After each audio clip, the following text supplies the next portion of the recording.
저는 99년 5월 달에 왔습니다. 인테리어 설계 담당으로 여기 픽업돼 가지고 왔어요. 대련 중상구에 보면 중상광장이라고 있는데 거기에 이제 세계무역 빌딩이라고 있어요. 56개층.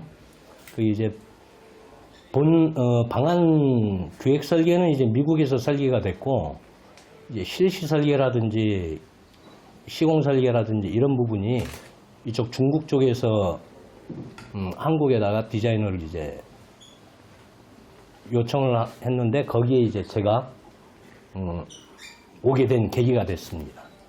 와가지고 그 56개층 전층을 이제 설계를 담당을 했죠.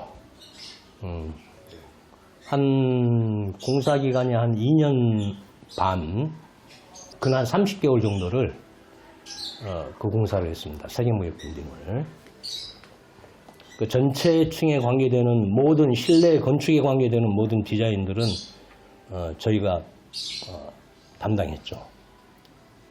그렇게 중국에 오게 됐습니다. 그 개인 상업 공간에 대해서 설계를 의뢰를 받아가지고 설계를 한 부분들이 많이 있었어요. 세계무역 빌딩 같은 경우는 이제 전층이 이제 오피스 건물이라 비교적 그 공사 진행이 프로세스가 비교적 간단하고 그 공사를 하고 있는 도중에 개인적으로 의뢰가 들어오는 그 상업공간 디자인들이 있었어요. 그런 부분들을 뭐 지금 다 기억할 수는 없지만은 이제 자료가 있으니까 세계무역 빌딩 공사 외에 그 부분을 개인적으로 하게 됐죠. 개인 그 상업공간들, 특히 이제 중국 외식업 쪽에 관계되는 상업공간들 디자인을 많이 하게 됐습니다. 결국은 그게 지금 와서는 이제 그게 주가 됐어요. 외식업 공사라든지 외식업에 관계된 공사라든지 기타 공공상업공간 이런 쪽에 공사를 많이 하게 됐습니다. 그래서 설계를 하고 나서 공사가 되고 그 외에 그 흥행이 된다면은 그게 이제 그 중국 사람들이 가장 이제 나를 찾는 그 중요한 이유 중에 하나죠. 그래서 제 나름대로 열심히 한다고 했는데 특히 상업공간 같은 경우는 상업적으로 흥행을 한 경우가 굉장히 많아요. 대부분 성공을 했고 처음 이제 의뢰를 받고 공사를 할 때는 그런 어떤 서로의 의견 차이도 있겠습니다만은 그런 부분들이 한 과정이었고 결과적으로 결과물이 좋다 보니까 계속 파트너십이 오래 가는 거죠. 처음에는 이제 여기에서 이제 그 조선분들이 갖고 있는 이제 불고기에 관계되는 한국 음식에 관계되는 그런 부분들이 많이 있었는데 그런 부분에서 이제 그 나름대로 이제 주위에서 많이 인정을 하다 보니까 점차 이제 그 중국 외식업에도 관계가 많이 됐죠. 근데 중국 사람들은 이제 보면은 저 한국 사람은 디자인 성격이 한국적이기 때문에 중국 음식이나 기타 중국 식당 간단히 얘기하면 이제 중국 외식업에 대해 가지고 설계를 의뢰를 하게 되면 이제 한국 느낌이 많이 나올까봐 중국 느낌이 적기 때문에 한국 디자이너니까 한국 느낌이 많을 거라고 보고 그 문화를 이해를 한 바탕을 기준으로 해가지고 그거를 적재적소에 이제 디자인성을 갖고 그거를 표현하다 보니까 도리어 중국 사람들이 만든 중국 어떤 문화적인 부분보다는 외국 사람이 만든 중국 문화적인 부분이 도리어 더 호응을 많이 받는 경우가 생겼단 말입니다. 하나가 두 개가 되고 두 개가 세 개가 되고 세 개가 네 개가 되고 지금은 고객들이 거의 대부분 중국 사람들이에요.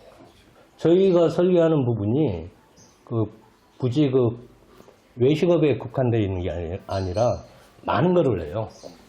소위 공통적으로 갖고 있는 공공공간에 대해서는 어떻게 얘기를 해야 되냐면 비교적 넓습니다. 디자인 부분이.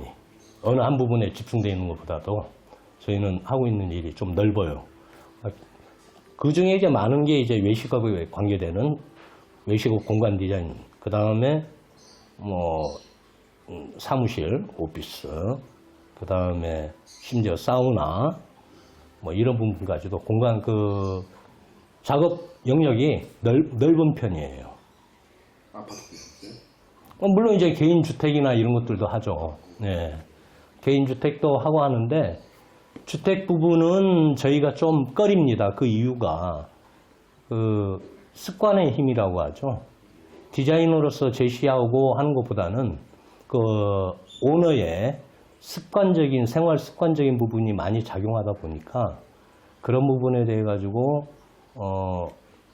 의견이 통일 안 되는 경우도 많고, 그래서 또 규모도 작고, 그러다 보니까 거기에 대해서 오는 그 작업의 그 극대적인 부분이 임팩트가 없어요. 그래서 주택 부분 같은 경우는 좀 꺼려하는 입장입니다. 개인적으로는.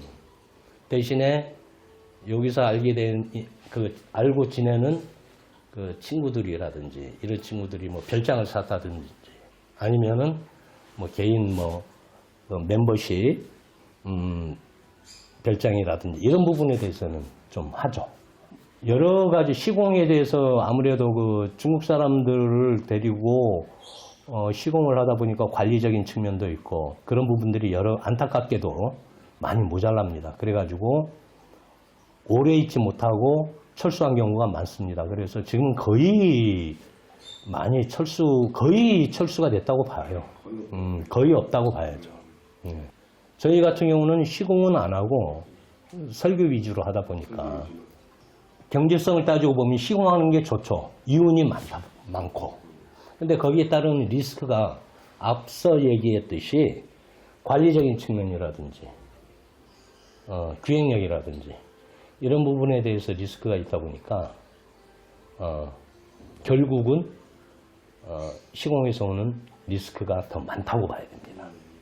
그래서 속된 얘기로 이제 조금 한 공사들을 하다가 큰 공사 어떻게 시공을 하게 됐는데 그 큰 공사에서 리스크가 터져가지고 한 번에 철수하게 된다든지 이런 경우가 많습니다. 경험에서 느꼈고 그래가지고 적게 남더라도 설계 위주로 가자. 그게 결국은 중국 사람들한테 대우받고 인정받는 가장 좋은 길이 아닌가 그렇게 생각이 돼서 설계 위주로만 작업합니다. 설계하고 감리, 기술적인 감리